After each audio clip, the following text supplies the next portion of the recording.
Dear listeners, a very good evening. Assalamu alaikum. Welcome back to Friday Night Fusion, the new sound of Great Britain, our special on the Palestine-Israeli conflict. As you've heard so far, the conflict is one of a very complex nature. There are strong feelings on both sides, and you've heard from academics speaking from both the Palestinian and the Israeli perspective. But how can we move towards a situation in which better awareness can be created of the crisis itself?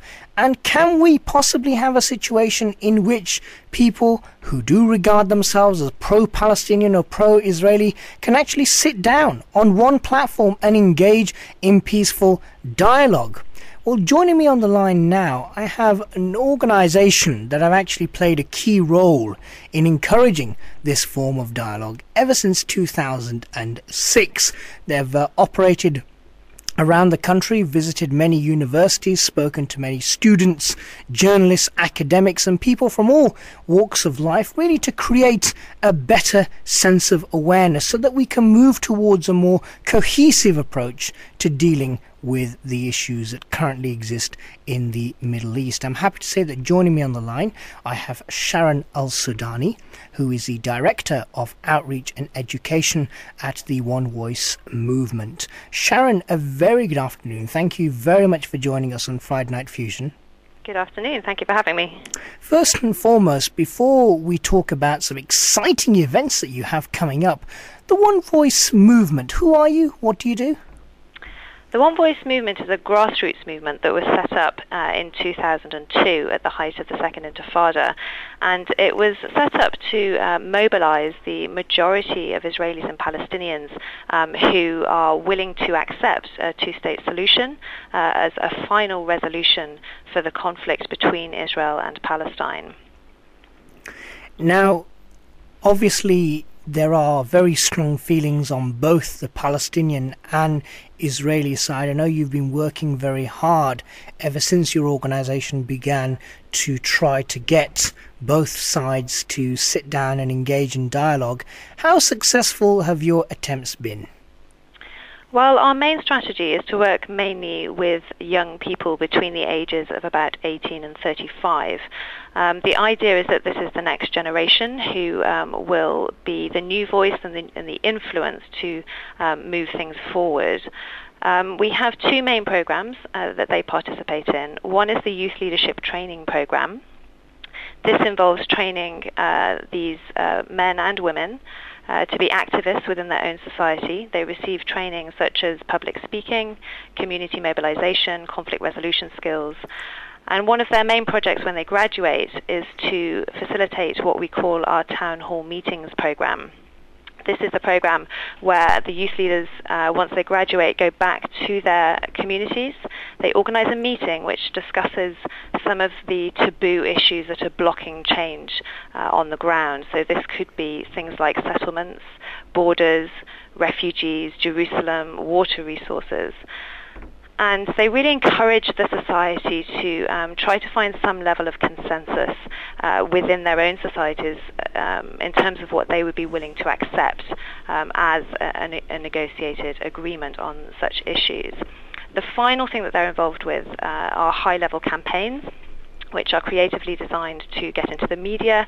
This is both to mobilize the people in their own societies and to send a message to people on the other side that there is a partner for peace, contrary to the kind of myth that there isn't a partner.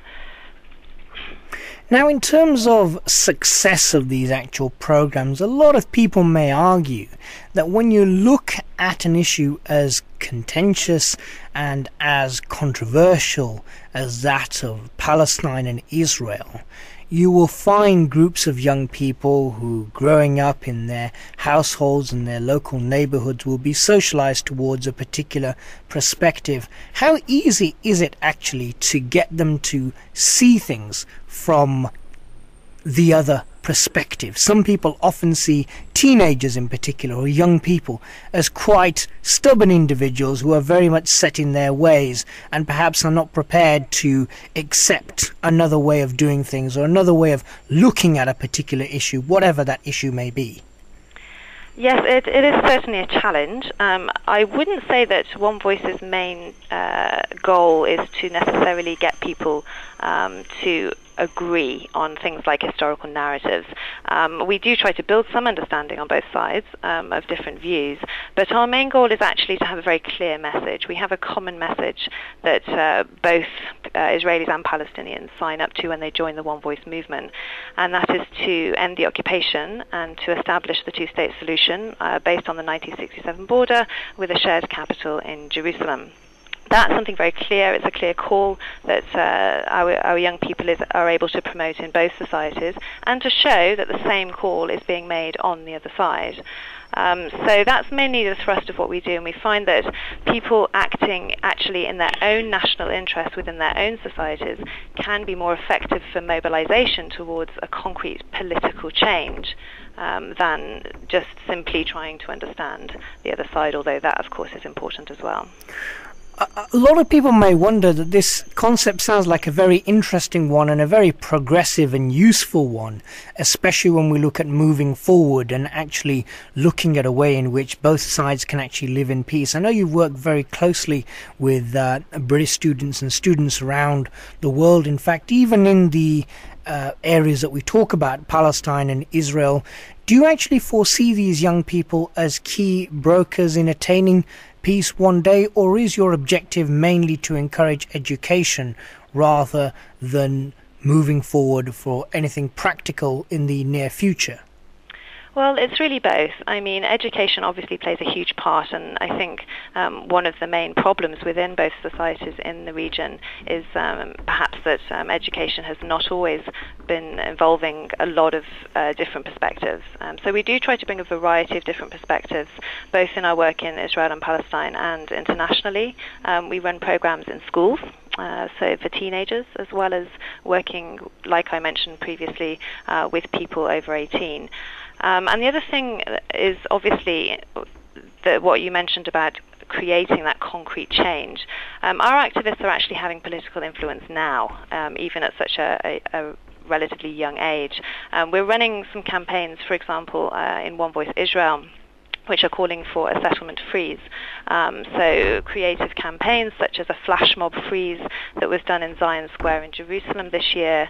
And they've also got an all-party parliamentary group in the Knesset, which is the Israeli parliament. And they've actually been successful in stopping some bills that were proposing for the legalization of settlement outposts in the West Bank. So they're already making some concrete difference within Israel. Wow. And on the Palestine side, they've done some great campaigns to do with preserving the land in terms of there was one particular campaign we did a few months ago called The Land Is Ours, Leave Us Alone. And it was a piece of land not far from Bethlehem, which was potentially going to be confiscated under Israeli law for the expansion of settlements. And so the campaign was a tree planting campaign to show the Israeli side that actually this land was being used, it was being cultivated by Palestinians, and to send a clear message that Palestinians are saying that this is our land, but also saying that we're willing to accept the 67 border, and that this is our claim to this particular land. So that was a very successful campaign and got into the media in Palestine as well. So again, concrete change on the ground, that they hopefully for the future have stopped that particular piece of land being confiscated, and they've done other campaigns like it as well. Mm-hmm. Now, you're always looking for more members, more supporters, more people to go out there and talk about the work that you are actually doing as an organisation. And I believe you're organising a very interesting meeting in November. Please tell me more. Yes, we're having a meeting as part of the Coventry Peace Festival on the 8th of November. So for people who might be interested to attend, it's at the Diamond Rooms 1 and 2 in the Council House, which is Earl Street in Coventry.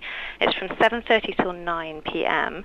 We're going to be obviously having a kind of community discussion about what is next for Israel-Palestine, what can be done to bring about this kind of change.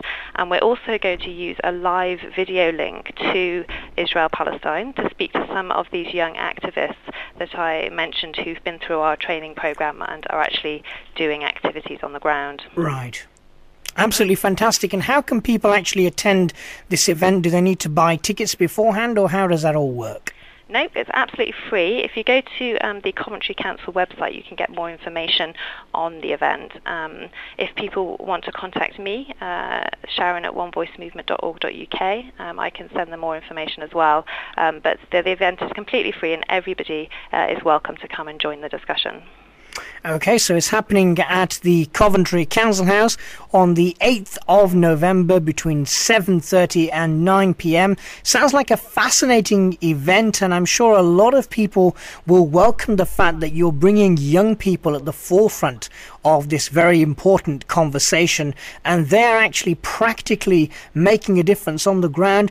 Do you think sometimes, Sharon, it very much helps to hear this positive news amidst all of the bad news that we hear from that particular region, whether it's the human rights breaches that Israel are accused of, or indeed the regular commentary that we hear from Israel talking about Hamas and other groups and how they threaten Israel's national security? I suppose when you highlight these young people coming forward, it may be seen by a lot of people as a very nice and pleasant breath of fresh air. Yeah, I mean, obviously it's very important to highlight these kind of things, the current situation, what's happening now, where there have been breaches of human rights and violence used. This needs to be highlighted, but I always say in these discussions that it shouldn't stop there.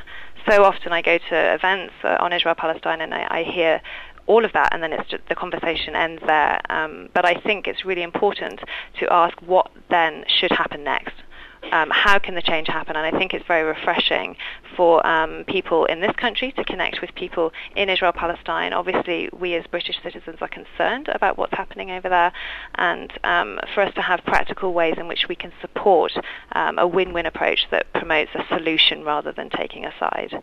And you actually not only are educating people politically on what's going on in Palestine and Israel, but you are also an organization that creates a lot of opportunities for young people here as well as abroad. I read from your website you get people coming forward to embark upon internships. So you're really developing people's skills as well as playing a valuable contribution to the political structures and political turmoil over there and trying to turn that around. Yeah, I mean, we have regular internships, about 3-month slots here at the office in London. Obviously, our main offices are in Israel and Palestine. We have one in Tel Aviv, one in Ramallah, and one in Gaza. But we also have supporting offices in London and New York. And in addition, I've begun to run a student residential program in the summer. Okay. Where we have around 20 to 30 students who come out of our annual programs. They've maybe participated in sessions during the year, and they want to take their activism a step further. So applications for that will be opening in the new year, so it's worth looking out for. Okay, brilliant. And I know we've mentioned the event taking place on the 8th of November at the Coventry Council House, and people can visit the Coventry Council's website for more information. But if people want to find out more about the One Voice movement and some of the work that you're doing and some of the exciting projects that you're getting involved in, is there a website that they can visit? Yes, please visit our website, which is www.onevoicemovement.org. There's a particular tab that you can click there for what we're doing here in Europe, but also it'll give you information on the main work we're doing in Palestine and Israel as well. Sharon Al-Sudani, Director of Outreach and Education at the One Voice Movement, thank you very much for joining us on Friday Night Fusion.